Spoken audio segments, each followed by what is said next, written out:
Olá, querido irmão, querida irmã, seja bem-vindo ao nosso programa O Pão da Palavra, no qual nós meditamos a palavra de Deus proclamada a cada domingo. Minha saudação aos queridos rádio ouvintes da Rádio Comunidade FM de Bom Sucesso e da Web Rádio Nossa Mãe de Birité, nossas parceiras na evangelização. Seja muito bem-vindo. Se você está passando nesse canal pela primeira vez, deixe o seu like, faça sua inscrição, compartilhe com seus amigos, com todos aqueles que gostam de meditar a palavra de Deus. Nós estamos celebrando o 15º domingo do tempo comum. Temos como palavra de Deus a profecia de Amós, ensinando Deus como que por meio do seu Espírito suscita um profeta numa terra onde não há verdadeiros profetas. Temos também a nossa vocação de sermos destinados a ser conforme Jesus, na segunda leitura. E temos Jesus enviando os seus discípulos a realizarem a missão de construírem o reino de Deus. Vamos meditar com alegria a palavra de Deus.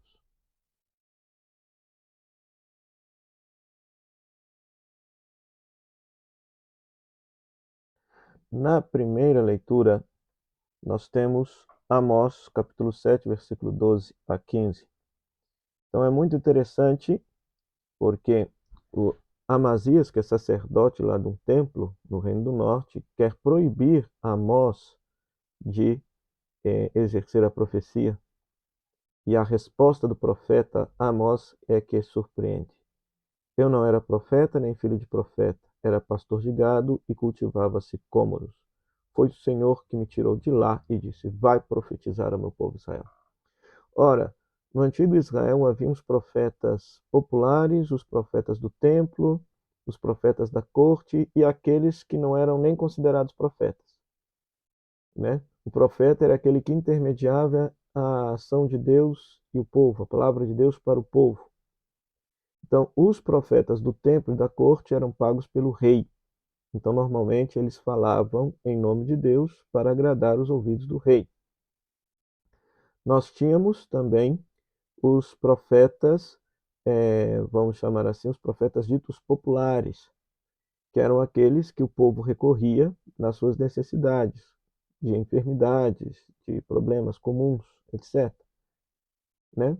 Mas nós tínhamos aqueles que eram os verdadeiros profetas, ou seja, pessoas que a justiça de Deus indagava o coração e eles, mesmo sem terem uma vocação nitidamente profética, são suscitados por Deus para anunciar, denunciar e consolar. Foi o caso do profeta Amós. Né? Ele não pertencia a uma escola profética, ele não era sacerdote, ele não trabalhava no templo, ele cuidava lá do gadinho dele lá na época, e Deus tocou o coração dele para denunciar as injustiças que estavam acontecendo lá em Judá. Ele era do norte e desceu, foi suscitado por Deus para denunciar e anunciar lá em Judá. São os verdadeiros profetas. Hoje também se verifica isso.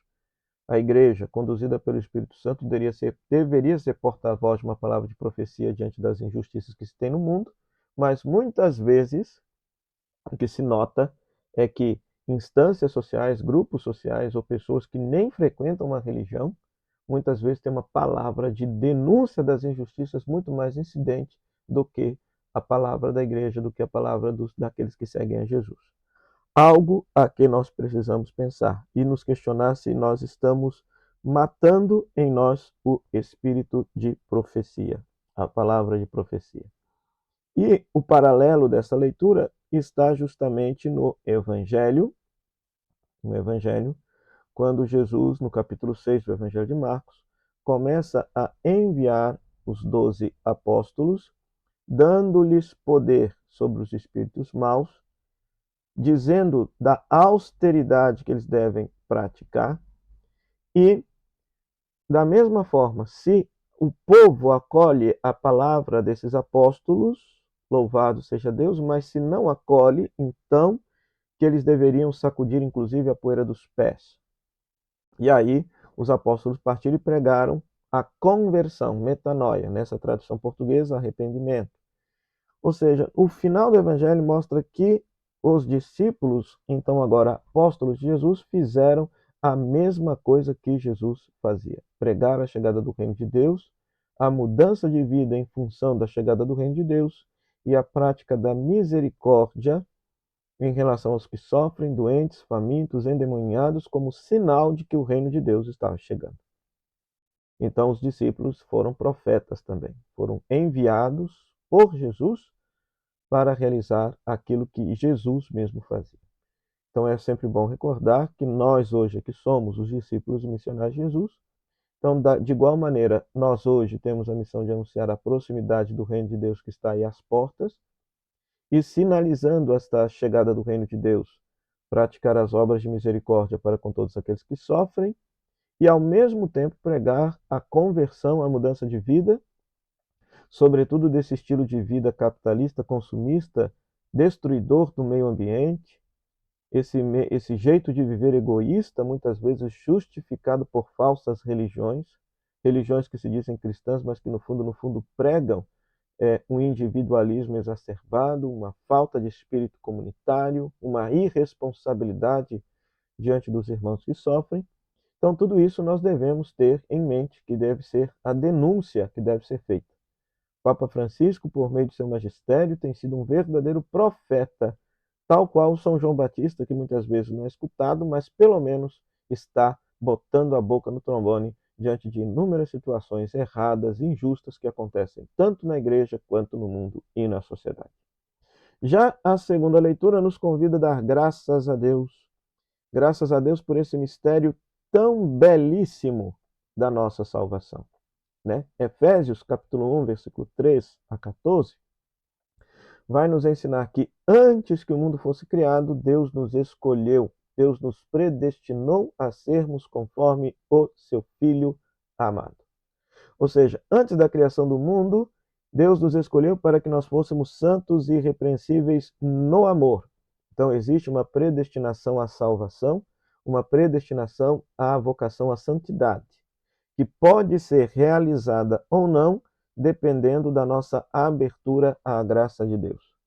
E mais, nos predestinou também a sermos seus filhos adotivos em Cristo Jesus, a sermos conforme seu Filho Jesus. Seu Filho Jesus. Então, é um mistério de salvação muito lindo, sem merecimento de nossa parte. Deus, desde o céu, nos escolheu para adotar-nos e vivermos como Jesus, seu Filho único. Então, desde o mistério de Cristo, ele nos abençoou, derramou sobre nós sua graça e sua bênção, pretende restaurar todas as coisas em Cristo Jesus. Jesus vai ser o ponto de unidade de toda a criação, de toda a criação. E tudo isso foi nos dado de graça. Tudo isso foi nos dado simplesmente por amor.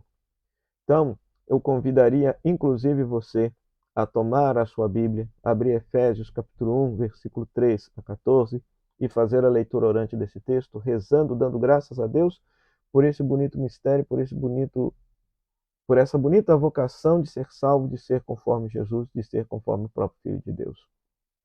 Né? Santidade não é para poucos, santidade é para todos. Todos são chamados a ser santos, ou seja, a pertencerem a Deus e manifestarem sua pertença a Deus, sendo conforme Jesus Cristo, o Filho amado de Deus. Então, nesse 15º domingo do tempo comum, demos graças a Deus por tudo isso e assumamos a nossa vocação de sermos profetas, tal qual como foi Jesus, o Filho de Deus, tal qual como foi o profeta Amós. O Senhor esteja convosco, Ele está no meio de nós, que a bênção de Deus Todo-Poderoso, Ele que é Pai, Filho e Espírito Santo, desça sobre você e permaneça para sempre. Amém. Meu muito obrigado à Rádio Comunidade FM, à Web Rádio Nossa Mãe de Birité, nossas parceiras na evangelização, você, querido rádio ouvinte e internauta, pela sua audiência. Anunciamos a nossa peregrinação para a Terra Santa no dia 12 de maio a 20 de maio do ano que vem. Se você tem interesse, conhece alguém que tem interesse, basta entrar em contato pelo telefone 035 9845 6167, tratar com Kelly Melo, que lhe passará todas as informações acerca desta peregrinação. Até o próximo programa, o Pão da Palavra. Se Deus quiser. Tchau, tchau.